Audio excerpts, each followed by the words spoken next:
Tek adam, tənha adam. Bunların hansının daha çox içində vicdanın sesi var? Allaha gedən yol mağaradan keçmir. Allaha gedən yol cəmiyyətdən keçir. Yer də buzdu, maşın başladı sürüşməkdir. Axırda oturanlar ham başladı qışqırmaq ki, ay Allah, kömək elə. Məni tanıyır, hörmət eləyir, adımı çəkir. Sən desəm ki, mən səni sevirəm, o mənə bu cavabı qaytara bilər ki, o da məni sevir. Cütlüklər bir-birinə deyəndə ki, səni sevirəm, hamısı bilir ki, burada sevgi Nizami Gəncəvinin danışdığı insani sevgi deyil. O qədər də iradəsi yox və o axına düşür. Kişi dörsən, məsələn, bəzi sözlərlə adam manipulyasiya edirlər. Bir də ayılırıq ki, bu uşaq əldən getdi. Nə qədər məni sevsələr də, dostlarım yanımda olsa da, məni dəstək verən milyonlarla insanlar olsa da, yenə də mən təkəm. Ümumiyyətlə, müasir insanın ən böyük qorxusu tənhalıqdır, yoxsa anlaşılmamaq. Sevgi bəndə və Xaliqi arasında ülvi bir hissdir. İlahi, sənlə aramıza mən daxil olub, onu bizdən buradan uzaqlaşdır.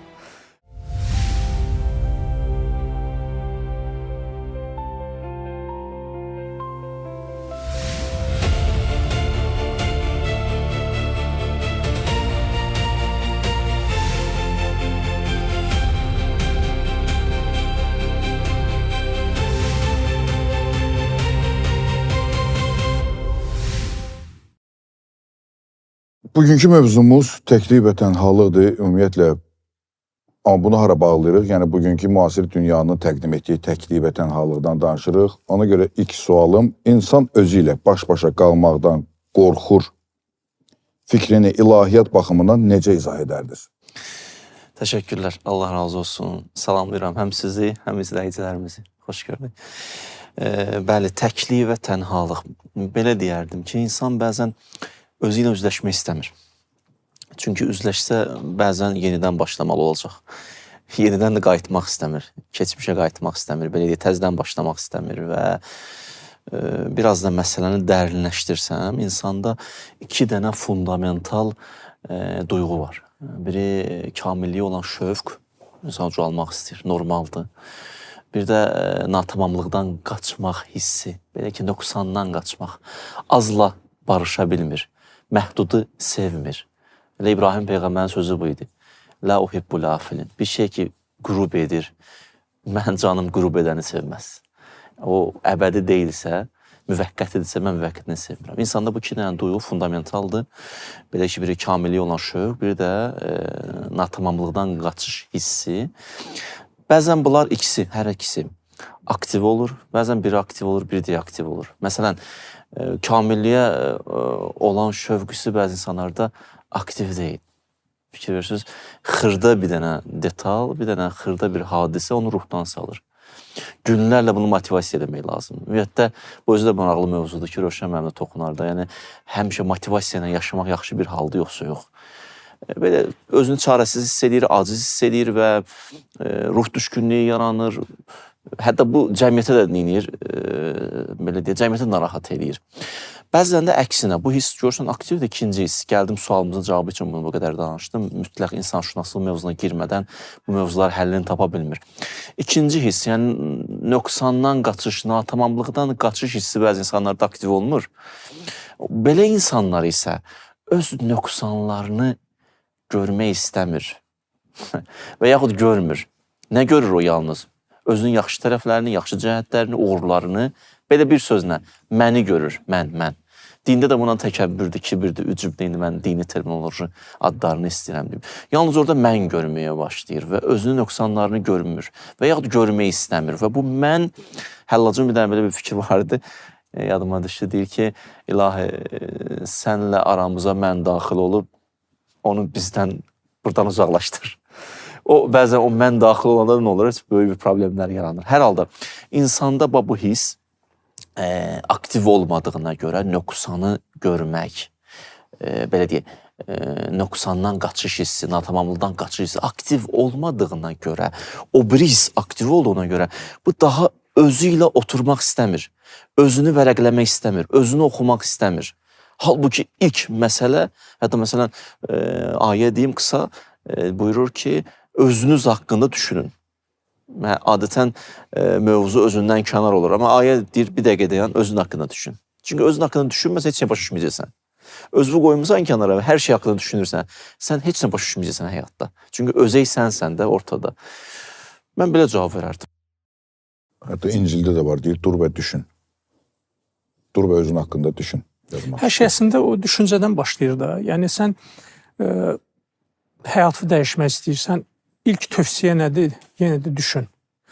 Və yaxud da problemləri görmək istəyirsən, düşün. Hər bir şeyin əsasında düşüncədir. Düşüncə bloklansa artıq sənin bütün həyatın iflic olur. Düz, tam razıyam. Ümumiyyətlə deyirlər, müəllimin ən böyük işi də qarşı tərəfdəkini düşündürmək idi, nəinki düşüncələrini ötürmək idi. Ümumiyyətlə, müasir insanın ən böyük qorxusu tənhalıqdır, yoxsa anlaşılmamaq? Əslində ki, məsələn, tənhalığa baxanda tənhalıq nədir? Gəlin ilk olaraq təkliklə və tənhalığı bir də ayrı eləyək. eləyək. Bir dənə bu sözün üzərində duraq. Əslində, həmişə sual veriləndə və yaxud hansı bir mövzu açılanda mən xoşlayıram ki, orada olan birinci kəlmələrin üzərində duraq. Bəzən tənhalığı biri başqa cür başa düşür, ancaq həqiqətdə tamam başqa bir şeydir. Tənhalıq nədir? Tənhalıq psixoloji nöqteyi nəzərdən o vaxt ki, sən öz hisslərini ifadə edə bilmirsən, o vaxt ki, sən düşünürsən ki, heç kəs səni anlamır, o vaxt ki, sən öz potensialını üzə çıxarda bilmirsən, o vaxt ki, sən dəyər görmürsən, o vaxt ki, insanlar səni anlamır, onda sən özünü tənha hiss edirsən. Deməli, tənhalığın pulla, ictimai statusla, dünyanı çox səyahət etməsi ilə, evli olub olmaması ilə heç bir əlaqəsi yoxdur. Bir insan ailəli ola bilər, ancaq özünü ailədə tənha hiss edir. Bir insan 1000 nəfərli bir kollektivin rəhbəri ola bilər, gündə yüzlərlə insana qarşısında çıxış eləyə bilər, ancaq adam özünü yenə də tənha hiss edir. Mən əgər düşünsəm ki, bu qədər ətrafımda adamlar var, mən burada danışıram, bu söhbətim heç kəs üçün marağı yoxdur. Mən onda özümü tənha hiss edəcəm. Mən heç kim üçün dəyərim yoxdur. Ailədəyəm, ancaq hamı məni istismar edir, hamı mənə pul kisəsi kimi baxır və yaxud da mənə baxır ki, hansı məqsədləri üçün istifadə eləsin, mən özümü tənha hiss edəcəm. Deməli, tənhalıq insanın o daxili aləminə, ruh aləminə aid olan bir anlayışdır. Ancaq biz heç vaxt tək olmuruq. Yəni, çox vaxt yanımda kimsə var. Tək və tənhalıq iki tamam fərqli anlayışlardır. Burada çox maraqlı bir məqamda var. Biz bəzən baxıb görürük ki, məsələn, bu sualı verim, tənhalıq necə aradan gedə bilər? Məni hamı anlamağa başladı, tənhalığım getdi. Etdiyim əməllərin qarşılığını gördüm, tənhalığım getdi. Ailədə başladılar məni sevməyə və yaxud da sevdiyim insanı qarşıladım, mənim tənhalığım getdi. Ancaq psixoloqlar baxıb görürlər ki, burada bir dənə tənhalıq var. O heç bir zaman insanı tərk eləmir.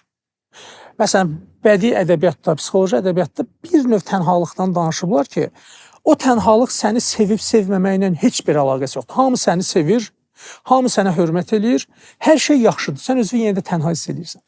Buna deyirlər ekzistensial tənhalıq. Başqa cür desə, yaradılış tənhalığı. Yəni, sən dünyaya tək gəlirsən. Öləndə də tək olacaqsan. Günahların, savabların da tək sənə aiddir. Seçimi də tək sən edirsən. Dostlar mənə məsləhət verə bilər, ancaq seçim qarşısında qərarı kim verir? Mən tək özüm verirəm.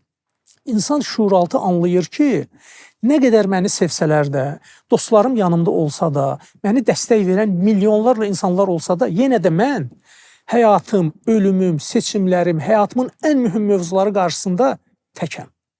Bu təklik insanı heç bir zaman tərk eləmir. Psixologiyada buna deyirlər ekzistensial tənhalıq. Bir dənə də qeyd vurum. Psixoloqların 95% bundan işləmirlər. Yəni sən getsən bir psixoloqun yanına, psixoloq bunu soruşacaq. Ailədə ünsiyyətin necədir, səni sevirlər yoxsa yox? Daha çox köklənirlər psixoloji tənhalığa. Bu yaradılış tənhalığı barəsində əksər psixoloqlar işləmirlər. Ona görə ki, psixoloq daha çox fobiyalar, komplekslər, qorxular, bunu sevirlər, sevmirlər, buna baxır. Mən danışdığım mövzu, bu irfani mövzudur. Bu artıq psixoloqun əlinin girə bilmədiyi bir yerdir. Bu insan ruhunun daha dərin qatlarındadır və insanın yaradılışı ilə bağlıdır. Bunu müzakirə eləyir fəlsəfə, bunu biz görürük ilahiyyatda, bunu təsəvvüfdə görürük və irfanda görürük. Bu tənhalıqdan ancaq bu fənlər danışır. Belə deyək də, hamıyla birgə sən əgər həqiqətindən ayrı düşmüsənsə, tənhasan. Amma quyunun içindəsən, onunla ünsiyyətdəsən, yenə də amma tənha deyilsən, Yusif kimi. Hətta belə bir, məsələn, deyirlər, uşaq ki, dünyaya gəlir, ilk ağlayır da, ağlayarkən həkimlər belə cavab verir ki, deyir ki, məsələn, nəfəs almaq istəyir, cigərləri açılsın da, düzdür. Düzdür, bu məsələn zahiri tərəfidir. Ariflər amma biraz maraqlı yanaşır. Amma bunlar heç vaxt mən razı olmamışam da zahirlə batını üzbəüz qoymağa. Zahiri bir tərəfi ola bilər, məsələn, batini bir başqa tərəfi ola bilər, düzdürmü? Batini tərəfini belə əlaqələndirirlər ki, uşaq elə bir ki, oradan düşüb burada başlayır ağlamağa. Hardan hara gəldi? Ağlamağa ki, mən oradan gör hara gəldim düşdü və insan yalnız belə tənhalıqdan qurtuluş, Rövşən mənim çox maraqlı bir məqama gəldi, çatdı. Bunun yalnız qurtuluşu insanın mütləq qüdrətlə ünsiyyətindən asılıdır, mütləq kamalla ünsiyyətindən asılıdır ki, onu ilə bütövləşə bilər, onsuz heç vaxt bütövləşə bilməyəcək. Biz yaxşı, bu tək adam, tənha adam. Bunların hansının daha çox içində vicdanın səsi var? Tək adam, yəni təklik, məsələn, tənhalıq əslində qurucudur, Tənhalıq gəlin halın dağıdıcıdır. adını qoyaq. Tənhalıq məncə halın adıdır. O tənhalıq, o qurucu bir şeydir. Mən tənhalığın fərqinə varsam, mən başlayacağam düşünməyə. Həyatım barədə düşünəcəm, ölümün barədə düşünəcəm, seçimlərim barəsində düşünəcəm. Həqiqi öz simam nədir, o barədə düşünəcəm. Və bayaqları o sosial maskalardan danışdıq. Əslində tənhalıq sənə başa salır ki, o sosial maskalar səni daha da yüklüyür və səni xoşbəxt eləmir.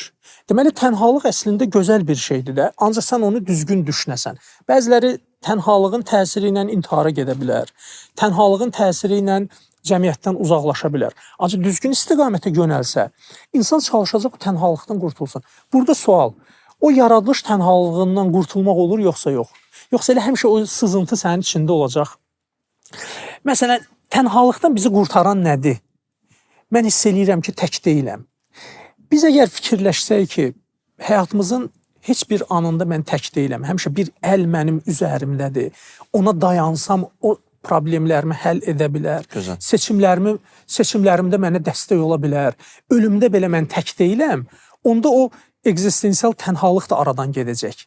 Məsələn, biz dini mətnlərə baxanda bunun tez-tez orada şahidi oluruq da. Görürük ki, Allahın daim sənlə olması, hər an sənə yardımcı olması, hətta qərarlarda, məsələn, Quranın bir hissəsi seçimlərdə olan ilahi toxunuşdan danışır. Yəni, seçimlərdə belə Allaha təvəkkül elə və Allah sənə dəstək verəcək. Egzistensial tənhalığın ən böyük səbəblərindən biri seçim qorxusudur. Mən birdən bir seçim eləyərəm, həyatım dağılar. Ancaq sən biləndə ki, yox, seçimin arxasında bir qüvvət durub ki, onu doğru yola yönəldəcək. Sonra ən böyük qorxulardan biri ölüm qorxusu. Irvin Yalom'un bir əsəri var, Eşq Cəlladı. Orada 4 dənə ana qorxudan danışır və deyir ki, bu 4 qorxu insanı heç bir zaman tərk eləmir və insanın bütün, nə qədər psixologiyada nə qədər problemlər var. Komplekslər, fobiyalar, təşvişlər, nə bilim, hansı sindromlar, onu deyir, əksər, bütün hamısı demək olar ki, qayıdır bu 4 dənə qorxuya. Onlardan biri ölüm qorxusudur. Və deyir ki, sən ölüm qorxusunu heç bir insanın canından çıxarda bilməzsən. Hamı yaşamaq istəyir, ölümdən sonra nə olacaq, heç kəs onu bilmir. Orada da fikirləşirsən ki, mən tənha olacam. Dinin həll elədiyi məsələlərdən biri də məsəl ölüm qorxusudur ki, orada tək olmayacaqsan, orada bir dəstəyin var və sənə də bir stimul verir ki, əməllərinə bax. Bax, əməllərin səhv olsa, orada doğrudan real tənhalığı dadacaqsan. Rövşən həm də fəlsəfi tərəfinə toxundu. Biraz mən özüm zehnim belə düşünürüm, təklik və tənhalıq mövzusunda ki, bir növ emosional yalnızlıq, bir də sosial yalnızlıq. Emosional yalnızlıq tənhalıq qoyaq adını, sosial yalnızlığın adını təklik qoyaq. Bəzi vaxtlar insan emosional yalnızlığa məruz olub. Belə ki, daha doğrusu emosional yalnızdır. Belə ki, cəmiyyətin içindədir, siz dediniz öncədə. Yəni, cəmiyyətdən heç nə görmür, ailədən diqqət görmür, məhəbbət görmür, sayğı görmür. Və yaxud bəlkə də özü belə görmür. Nə qədər buna yaxşılıq eləyənlər var, o görən gözü yoxdur. Onların içində özünü tənha hissə. Bəzən isə bir adamdır, tənhalaşıb, hamı onu, belə deyək də, özündən uzaqlaşdırıb. Həqiqətdə də atıblar kənara, heç kəsə özünü kimsəsiz hiss edir. İslam dini bulan hər ikisini həll edir. Yəni, birinci məsələn həll eləməyə yolu sən biraz bədbinsən deyir. Sən insanlara qarşı biraz güvənsizsən. Yaxşılar da var, niyə yaxşıları görə bilmirsən? Ümumiyyətlə, sən nə qədər yaxşılar, ətrafında nə qədər yaxşılar var, niyə onlara baxmaq istəmirsən? İkincisində də Rövşən özü cavab verdi də, insan özünü tək hiss eləmir. Hər halda bir qüvvə var, bir qüdrət var, bir əl var, o sənlədir, deyir, mən varam.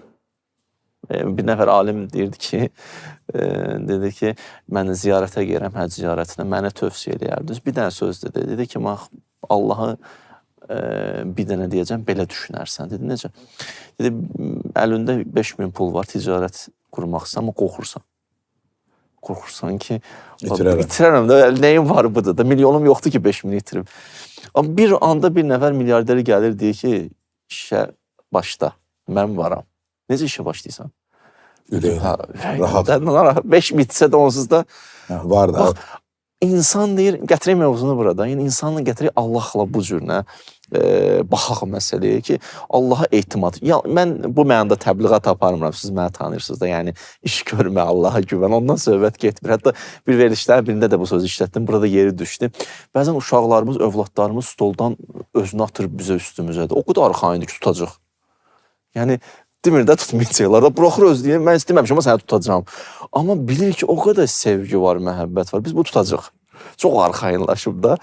İnsan Allahla ünsiyyəti də öz boyuna düşdüyü öhdəlikləri icra etməklə yanaşı.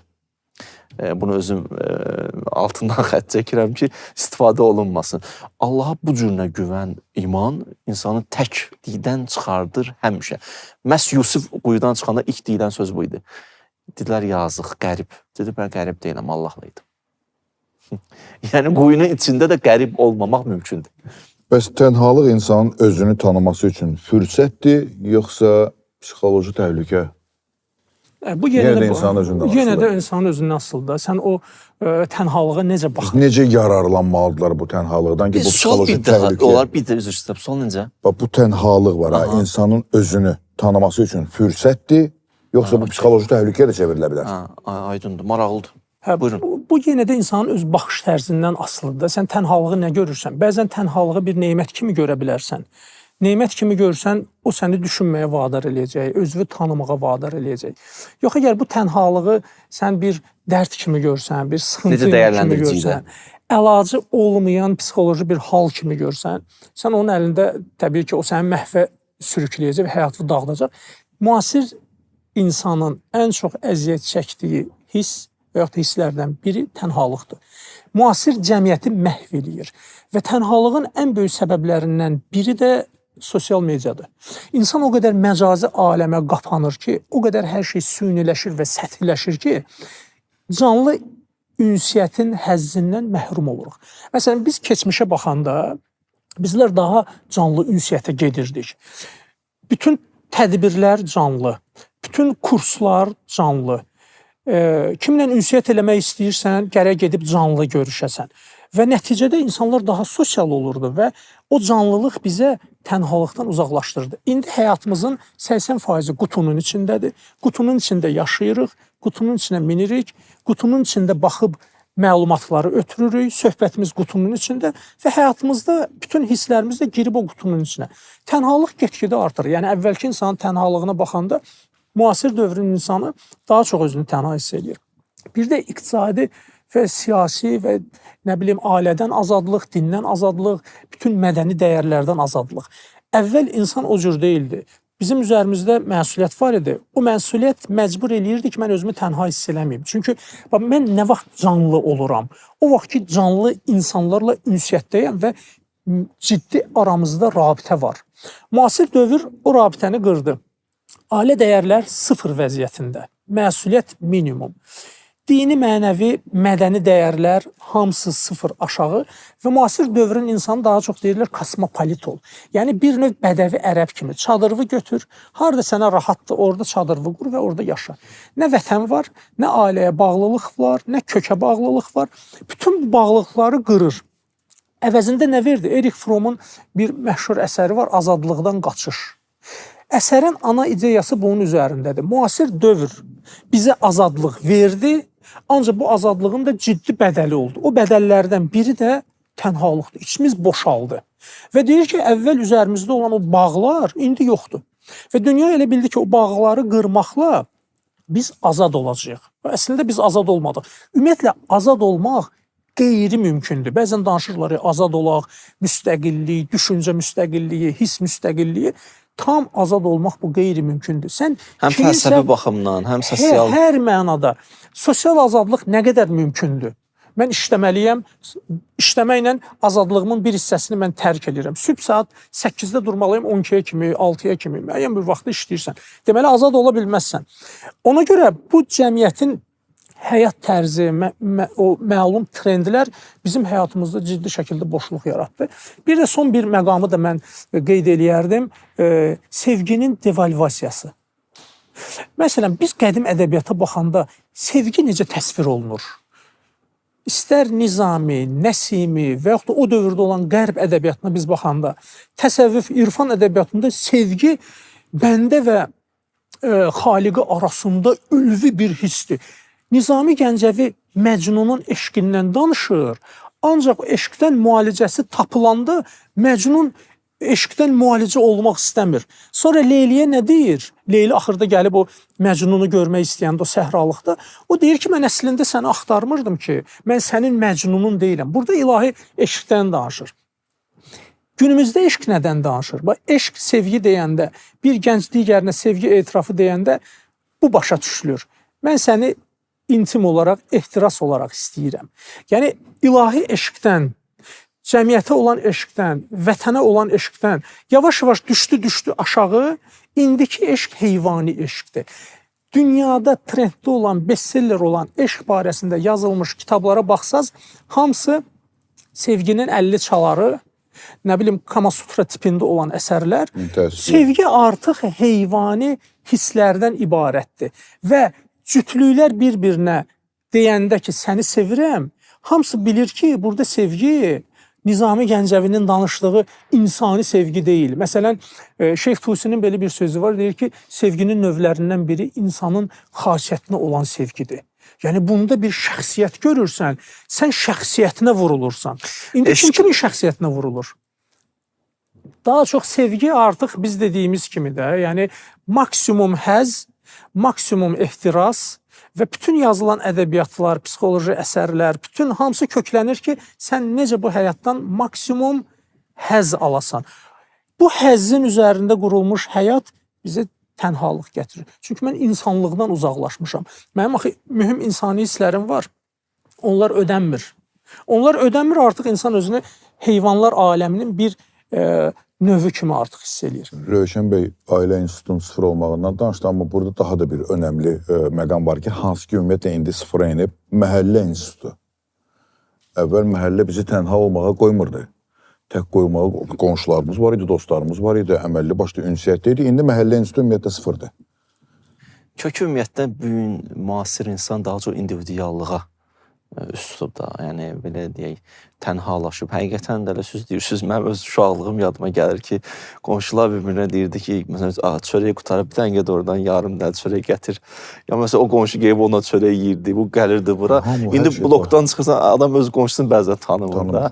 Bu bir dənə, bu belə deyək, məsələ əgər məhəllə və məhəllədən də ailə mövzusuna getdiysə, ailədə doğrudan da insan, ailə institutu dağıldıqda və bir evdə bir uşaq məhəbbət görməyəcəksə və bunun bədəli hara gedib çatacaq, bu uşaq get-get, çünki ailə məhəbbəti mədənidir, istehsal edir məhəbbəti. Yəni, onu görmürsə, bu uşaq sabah çölə çıxanda ya çox aqressiv bir insana çevriləcək, ya da ki, bir məhəbbət dilənçisinə çevriləcək. Hamıdan məhəbbət, sevgi, diqqət gözləyəcək və bu yoracaq insanları. Sən mənə baxmadın, sən mənə gec götürün telefonumu, sən mənə salam vermədin, sən mənə belə. Və get-gedə belə bir insanda yekunda da yenə məntiqi nəticə inzivadır. Belə insanlardan artıq nəyə ki, bu cəmiyyətdən qaçacaq, cəmiyyət bundan qaçmağa başlayacaq və belə insan təkliyə üst tutacaq. Amma burada bir dənə kameraman, məhəllə çox yaxşı, dostlar çox yaxşı. Amma bir dənə də bu məsələ var ki, burada bunu istəyirəm qeyd edim. Bəzi vaxtlar bir toplum, bir qrup pozur bir nəfəri. Zəif, iradəli insanı. Razısınız bu fikrimdən yoxsa? Bundan da razıyam. Gəlir, qoşulur, belə deyək, gül kimi uşaq idi. Gəlir, qoşulur bu cəmiyyətə, bu topluma. Bunun, belə deyək, o qədər də iradəsi yox və o axına düşür. Çünki orada da dəyərləri biraz fərqlidir. Kişi döyürsən, məsələn, bəzi sözlərlə adam manipulyasiya edirlər. Və bir də ayılırıq ki, bu uşaq əldən getdi. Yəni, biz bir cəm olaraq da, çünki cəmin bir dənə bir xüsusiyyəti var, bir toplumun bir xüsusiyyəti var ki, adiləşdirə bilir. Çox rahat edir. Məsələn, Yusifin qardaşları cinayəti bəlkə tək heç vaxt Yusif apab quyu atmazlar. Amma birləşdilər. Bu fikrə bir yerdə gəldilər. Bir-birinə dəstək verdilər. Çünki bu zarafat məsələ deyil. Adam qarşını quyu atar.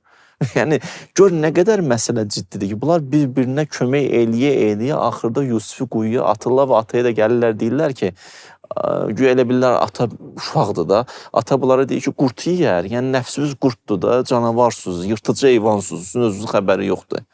Siz yiyəcəksiniz axırda Yusifi. Bunlar gələ də qurt yedi Yusifi. O oradan danışır, bu aydan danışır, bu çaydan danışır. Bax, vəziyyət bu. Belə. Bu da çox bir ciddi məsələdir. Əminəm ki, Rövşən bəy bunun açmasını çox yaxşı formada verəcək. Çünki hal-hazırda mən bunun şahidi olmuşam. Ki, bu məsələn, süni intellektlə emosional bağ quran insanlar sizcə gələcəkdə psixoloji olaraq bu ümumiyyətlə normal davranış sayılacaq. Çünki bugün artıq o insanlar var. Mən bugün o insanların şahidi olmuşam. Ki, süni intellektlə psixoloji bağ qururlar. Burada bir maraqlı bir sizin sualınızın içindən bir məqamı çıxartdım. Ondan ona keçəcəm. Okay. Maraqlı bir məqam gəldi. Bütün bizim bu danışdığımızın bazasıdır. Norma nədir? Anormallıq nədir? Bu günümüzdə ailə institutlarının bu vəziyyəti normadır, anormallıqdır. Anormallıqdır. Bizə görə. Aha. Yenə də seçim, yenə də gedirik seçimə. seçimə. Normadır. Yəni biz bu mövzunu hansısa bir belə deyim də bir qəlb platformasında eləsək, bəziləri qınayar ki, bu ailənin məsuliyyətinin minimuma endirilməsi əslində müsbət bir haldır və yaxud da ictimai və məhəllə məsuliyyətinin aşağı salınması bu normal bir haldır. Yəni bu norma anormallıq mövzusu çox ciddi bir mövzudur və bizim hərəkəti, düşüncəni, davranışımızı məhz bu kriteriyalarla idarə edirlər. Mənə görə norma və anormallıq siyasi və iqtisadi məqsədlər üçün yaradılmış ictimai bir şablondur. Cəmiyyəti necə idarə etməyə istəyirsən, sırf iqtisadi məqsədə görə. Onda norma və anormallıq söhbəti gəlir gündəmə. Məsələn, mən istəyirəm papaq satım. Mən papaqsız çıxış etməyi, küçədə gəzməyi deyirəm, bu anormallıqdır. Sabahları siz də, mən də bir dənə biz də başımıza papaq qoyub bura gələcəyik. Papaq biznesi inkişaf elədi.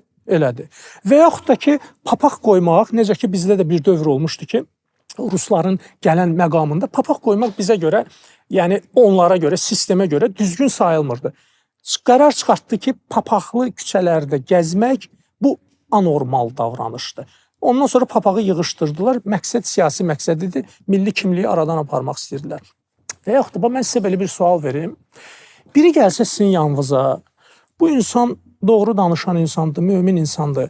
Bu qayıdıb desə ki, mən cin görürəm. Siz ona nə deyərsiniz? Desə ki, hacım, mən cin görürəm. Bu ümumiyyətlə mənə deyirlər ki, bu anormallıqdır. Biz buna nə deyərik? Məsələn, siz nə deyərsiniz? Mən nə deyərəm? Hə, mən nə deyərsin? Onunla danışığımdan aslında görüm doğrudan görür, yoxsa görmür. Ancaq buna ehtimal verirsiniz ki, buna anormal deməzsiniz ki. Yəni, metafizik varlıqların olmağına, məsələn, siz necə baxırsınız? Ola bilərmi ki, maddi olmayan bir varlıqlar olsun, adı mələkdir, cindir, hər nədir? Siz ki, mən ilahi. Mənim buna yəqinliyim var. Sizin yəqinlik olduğunuz və norma bildiyiniz və həmən şəxsə deyirsiniz ki, ola bilər. Bu gedib əgər bir psixoloqla danışsa, psixoloq deyəcək ki, sən halüsinasiya görürsən. Ona görə bu anormaldır. Orta əsrlərdə kim mələklə, cinlə əlaqə qururdusa, ona dəli demirdilər. Müəyyən bir dövr gəldi. Artıq o cür insanlara dəli deyirlər. Və yaxud da eyni cinslərin evliliyi. Bu normada yoxsa anormallıqdır? Yenə də fərddən asılıdır. 1973-cü ilə qədər bu anormallıq sayılırdı. Eyni cinslərin evliliyi bu anormal davranışıdır. 1973-cü ildə Amerika Psixoloqlar Assosiasiyası dedi ki, onlarda DSM deyilən bir kriteri var. Bütün psixoloji xəstəlikləri, yəni anormallıqları salırlar onun içinə. Oradan bu anormallığı çıxartdılar. 73-cü ilə qədər eyni cinslərin evliliyi anormallıq idi. 73-də onu çıxartdılar. 90-cı ildə isə Avropadan çıxartdılar. Onların da bir psixiatrik bir kriteri bazası var idi, oradan bunu çıxartdılar. Və indi o artıq nədir? Normadır. Deməyim odur ki, cəmiyyət norma və anormaya necə baxır? Və sən onlardan soruşsan ki, nə əsasla 73-cü ildən çıxartdın? Deyəcəklər ki, sosial baskı. Biz baxıb gördük ki, cəmiyyətdə yavaş-yavaş artıq bu normallaşır, sayları çoxalır və onları incitməmək üçün, yəni əslində elmi bir əsası yoxdur. Biz oradan çıxartdıq. Düz də deyirlər falan eksperiment zat, hamısı boş bir şeydir. Sırf cəmiyyətdə bunlara da bir xətrinə dəyməsin deyərək elmi kriteriyadan bunu çıxartdılar. Michel Foucault'un məşhur bir əsəri var. Madness and Civilization. Bu dəlilik və sivilizasiya. Burada belə bir fikir irəli sürür. Adam deyir ki, dəlilik cəmiyyəti idarə etmək üçün təqdim olunan bir anlayışdır. Və orada örnəklər gətirir. Mənim hansısa düşüncədən xoşum gəlmir. Məsələn, mən inancsızam, inanclı insanların düşüncələrini istəyirəm bastırım. Onların düşüncələrini bastırmaq üçün ən gözəl ad nədir? Dəlilik. Dəlilik. Deyirəm, bu adam dəlidir. Bu rəftar anormal rəftardır. Blokladın. Cəmiyyət də dəliliyə necə baxır? Çox pis baxır. Artıq o adamlara qarşı bir aqressiya yaranacaq. Sonra məşhur örnək var. 17-ci əsrdə Fransada belə bir müəssisə yaradıldı. Müəssisə psixiatrik bir klinika kimi fəaliyyət göstərirdi. Dəli adı ilə ora əvvəlcə ciddi psixoloji pozuntusu olan şizofren kimi adamları daxil eləyirdilər.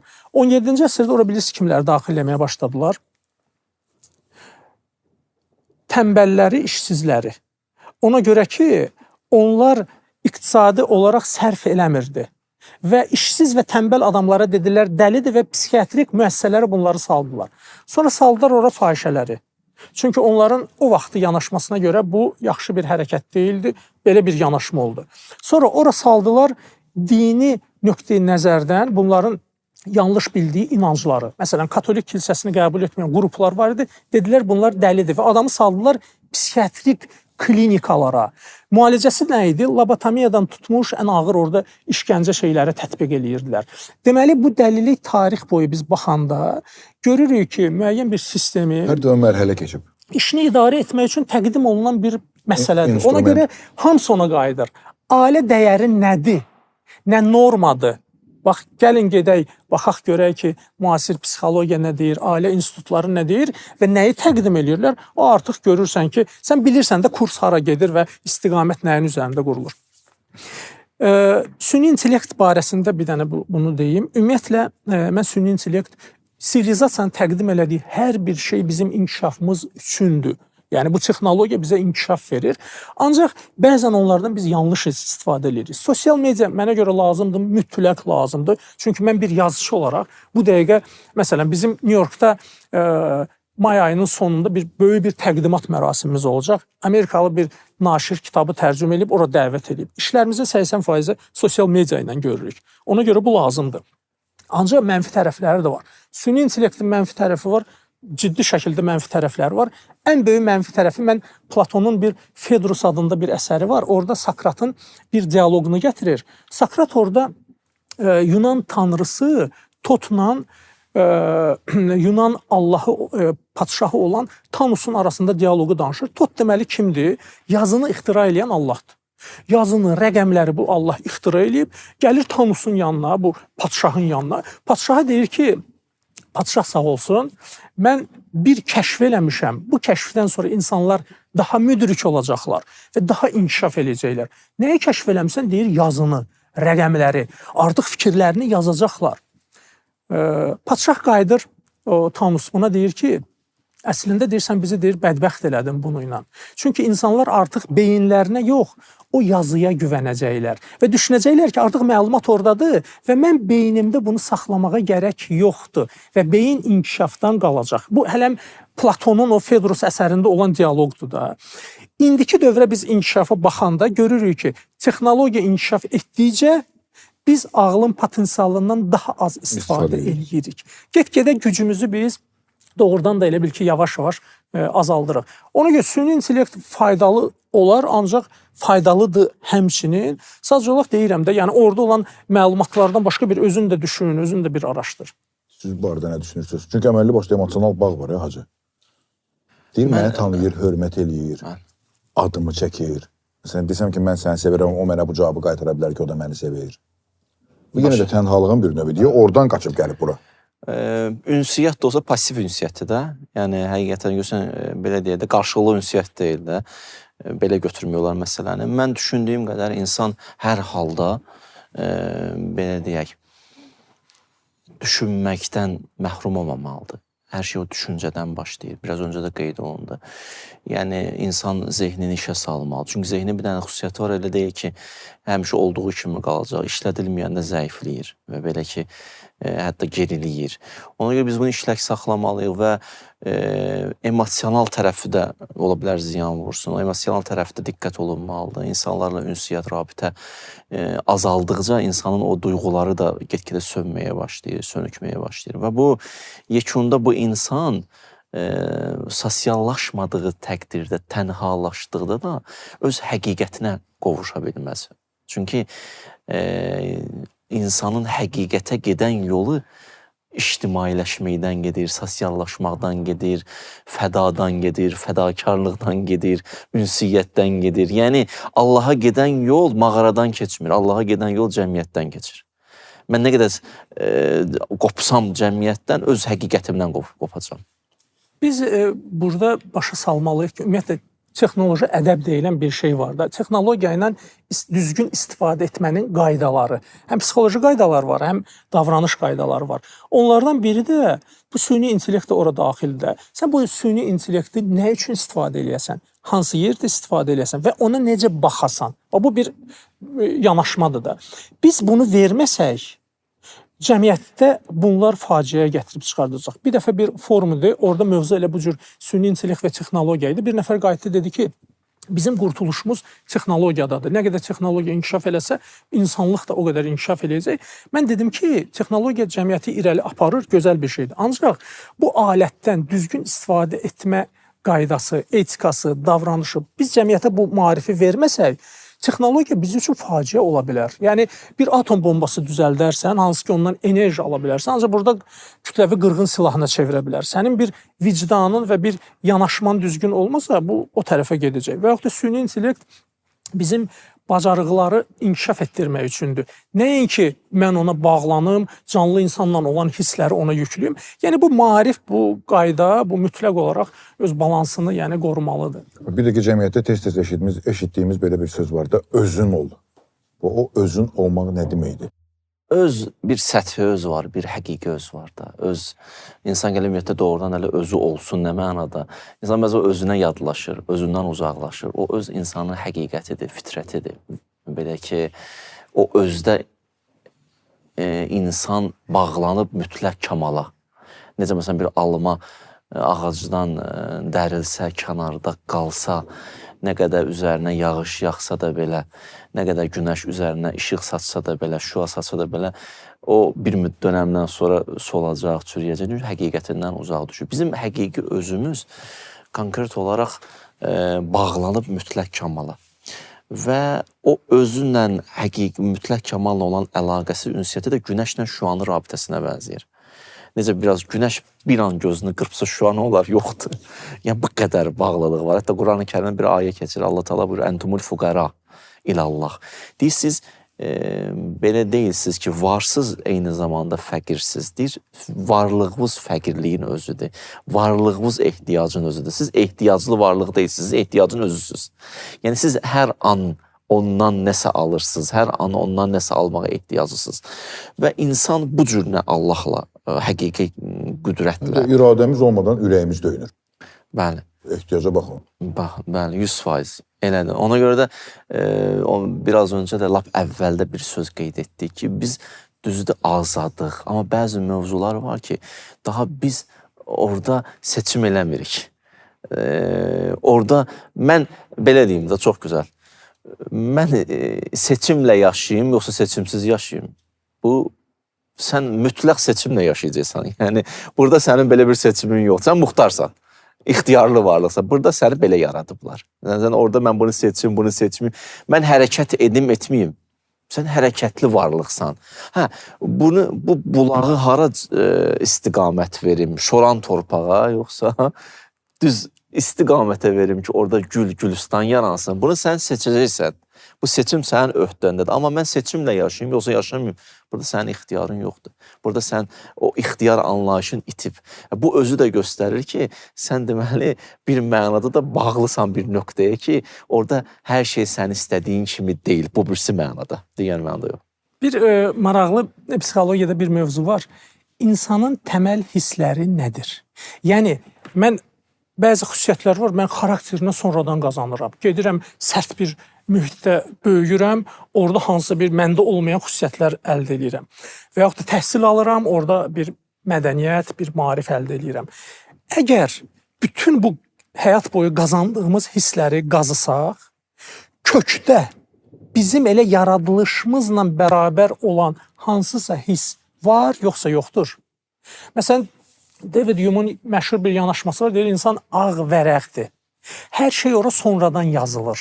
Yəni, sən dünyaya gələndə səndə, nə bilim, bu təməl hiss, təməl marif, təməl bilik, bunlar heç bir şey yoxdur. Sən ağ vərəqsən. Səni yaradan sənin cəmiyyətindir, səni yaradan sənin getdiyin yerlərdir, ünsiyyət elədiyin dostlar o məhlələrdir, səni onlar yaradır, mühit səni yaradır. Bunun maraqlı bir cavabı var. Ən gözəl cavabı, bunu dini ədəbiyyatda biz görürük. Orada belə bir fikir keçib, pozitiv psixoloqlar da qəbul edir ki, insanın bəli, təməl hissləri var. Düzdür, onlar deyirlər, biri sevgidir, ümiddir və ilaxır. Ancaq dinin yanaşması daha maraqlıdır. Din deyir ki, insanın təməl hissi var, ancaq o təməl hisslərdən biri tənhalıqdır. Yəni, tənhalıq insanın içinə qoyulmuş bir hissdir. O nəyisə xatırladır və səni harasa istiqamətləndirir və kimi üçünsə sənə darıxdığını bildirir. İkinci ehtiyacdır. Ehtiyac hissi. Ehtiyac hissi. Sən həmişə içində o yeməyə, suya, bunlar məişətdə olan ehtiyaclardır. Dərin bir içvə baxanda sən böyük bir gücə deyim, böyük bir ataya deyim, arxamda duracaq bir ələ deyim, çətin vaxtı əlimdən tut deyib qışqıra biləcəyin o bir şəxs ki deyim, bir varlıq deyim. İçində ona yönəlmiş bir, içində bir elə bir ki, ehtiyac hiss edirsən, digəri də axtarışdır. Sən gözünü açandan nəyisə axtarırsan. Bəzən elə bilirsən ki, o Amerikadadır. Gedirsən ora görürsən, yox bu deyilmiş. Bəzən deyirsən ki, böyük auditoriyadır. Ora çıxırsan, auditoriyanı fəth elədin. Görürsən ki, o deyil də. Həyat sənə başa salır ki, yox, axtardığın bir şey deyil. Ancaq sən yenə də nəyisə axtarırsan. Bunlar bizim içimizdə olan təməl hisslərdir. Ən maraqlı sual da budur ki, bu təməl hisslər bizi hara yönəldir? Və bizə vermək istədiyi mesajlar. Qoy 4 dənə olsun da, təklik, tənhalıq, təməl hisslər, 4-cü olsun Tanrı. Tanrı artıq o yönəldiyi işarədir. Sən işarəyə baxırsan ki, deyir sağa dön. O sağa niyə dönürəm? Sağda o Tanrını görürəm. Əsl kökdə olan hisslər bizi Tanrıya yönəldir. Tənhalıq, sən nəyin tənhalığını yaşayırsan? Sən əslində o Tanrıya, o yaradana qovuşmaq istəyirsən. Ondan uzaq düşmürsən, onun xiffətini çəkirsən. İçində bir ehtiyac hissi var. Sən o ehtiyacın nəyədir? Sənə başa salır ki, sən Allah ola bilməzsən də. Sən Firon Allahlıq iddiası elədi. Bir tanrılıq sindromu deyilən psixologiyada bir sindrom var. O sindrom olaraq qalacaq. O həqiqi səni insanlıqdan çıxarda bilməyəcəkdir. Və həmişə sənə başa salır ki, sən möhtacsan.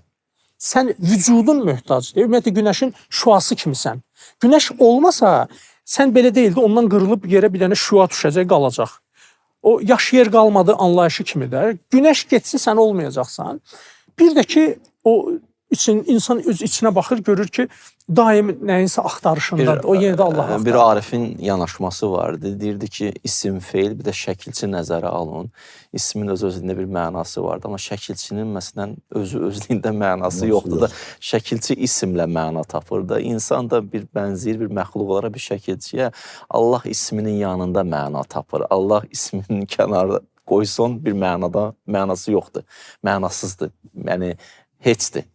İndi məsələyə gələk bu cəhətdən ki, Rövşən müəllim düşünür, bir qüdrət var ki, o qüdrətlə ünsiyyət qurmadan mümkün deyil. Siz biraz öncə bir söz işlətdiniz, özünə qayıt sözü. Özün ol. Özün ol, hə. Maraqlıdır, Quranda keçib, nədə keçib, bir söz harada keçib. İbrahim Peyğəmbər onların bütpərəstlər ki, çıxdılar şəhərdən. Bir gün var idi, hamısı çıxmış şəhərdən. İbrahim Peyğəmbər gəldi, bütün bütləri sındırdı. Dağıtdı. Birini saxlandı. Hə? Qaydanda hamı qayıtdı. Ayə bir necədir? Rəcəu ilə ənfusihim. Özlərinə qayıtdılar. Doğrudan bu büt özünü qoruya bilmir. Ayə belədir, özlərinə Bəzi bütlər var ki, o bütlər qırılmalıdır ki, insan özünə qayıtsın. İrfanda belə bir söhbət var.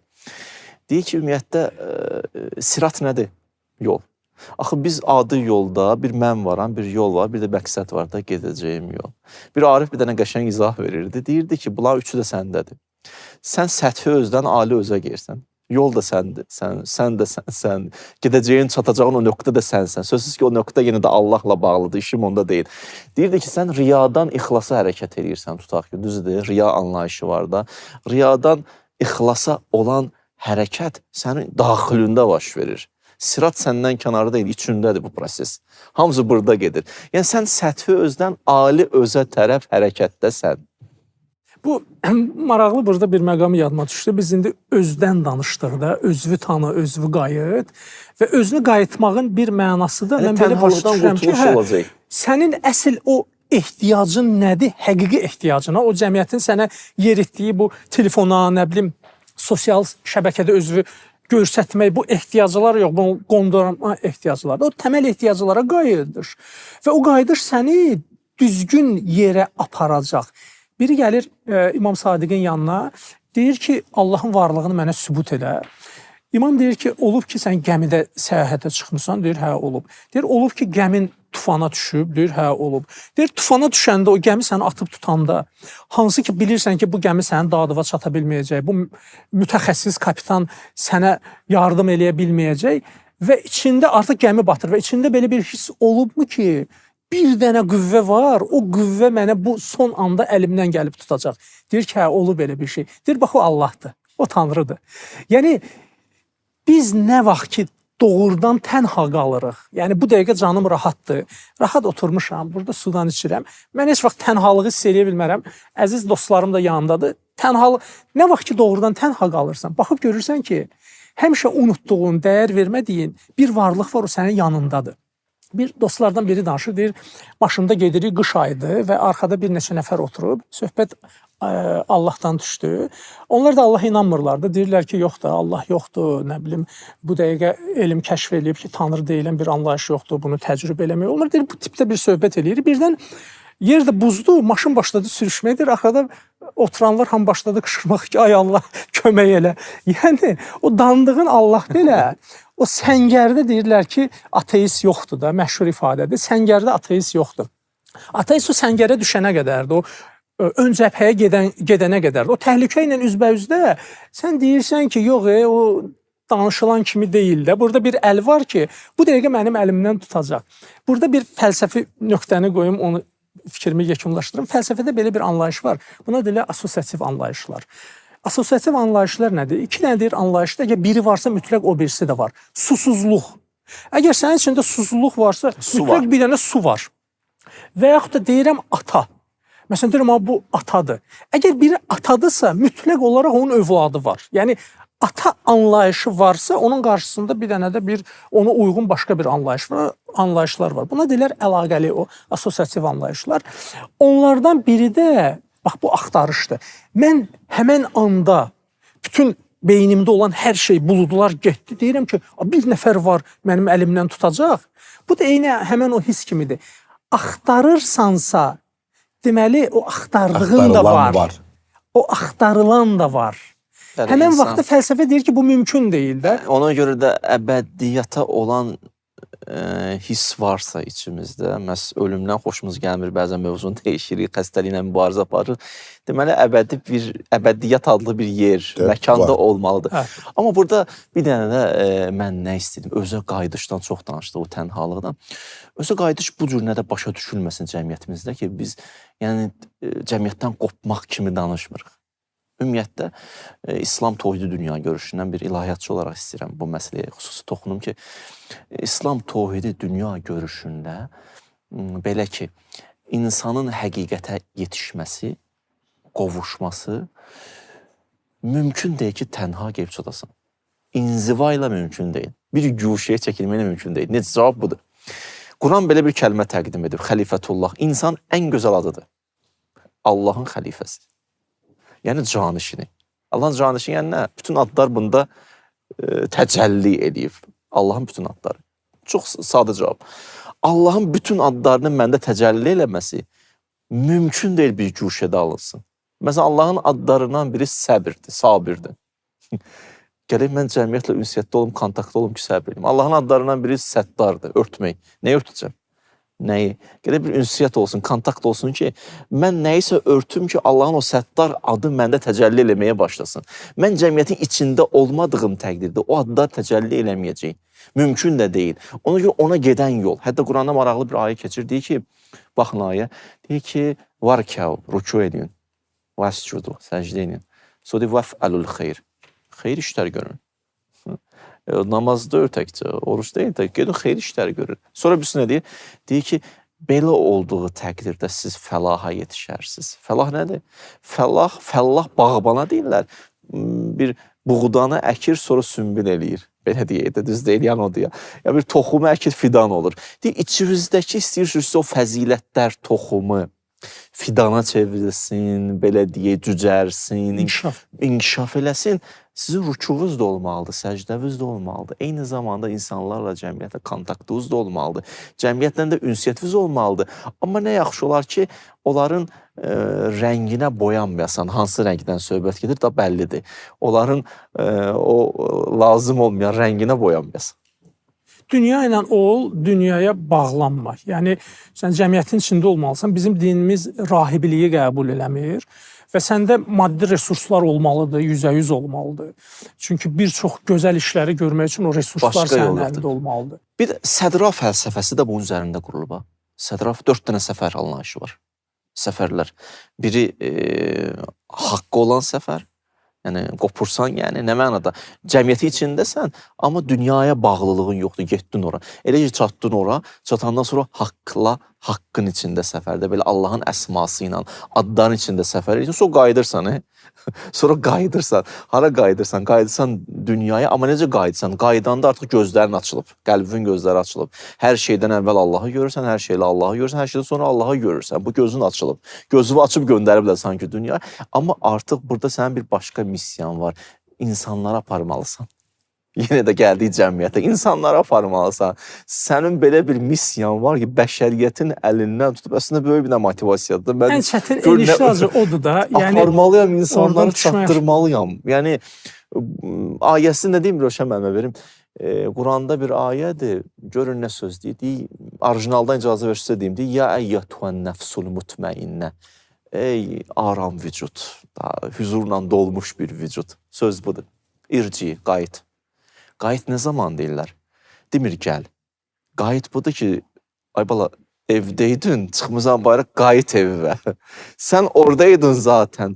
Gəlmirsən bu insanların əlindən tutub, indi qayıt. Kimi gətirdin, kiminlə gəldin da qayıt. Buyurun. İnsanı o əhsənə təqvimdə yaratdıq, sonra əsfələ safilinə göndərdik.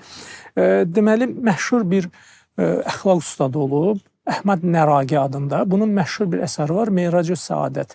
Deməli, öz dövrünün və indiki dövrdə də əxlaq elmində şah əsərlərdən sayılır. Bu əsər danışır tərki dünyalıqdan, bu əsər danışır insanın içində olan bu təməl hisslərdən, onların tərbiyəsindən, insanı azdıran daxili qüvvələrdən, onu necə ram edərsən, istiqamətləndirərsən, möhtəşəm bir əsərdir.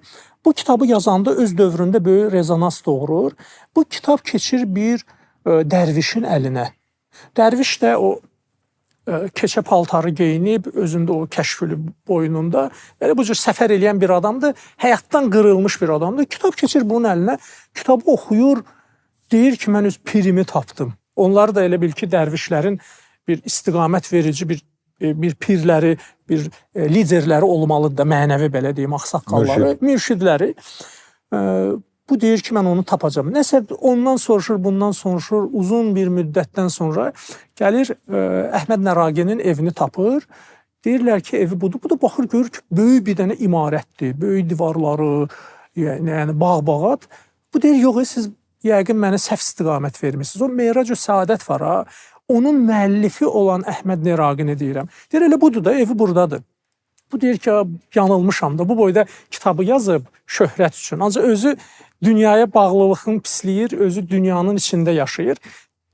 Sönüb getmək istəyir. Birdən beyninə gəlir ki, qoy son dəfə döyüm qapını bu çıxsın, ürəyimdə olan sözləri buna deyim, sonra çıxım gedim. Nəsə qapını döyür, xidmətçi çıxır. Xidmətçi çıxanda lap bu dəli olur ki, bunun hələm xidmətçiləri də var imiş.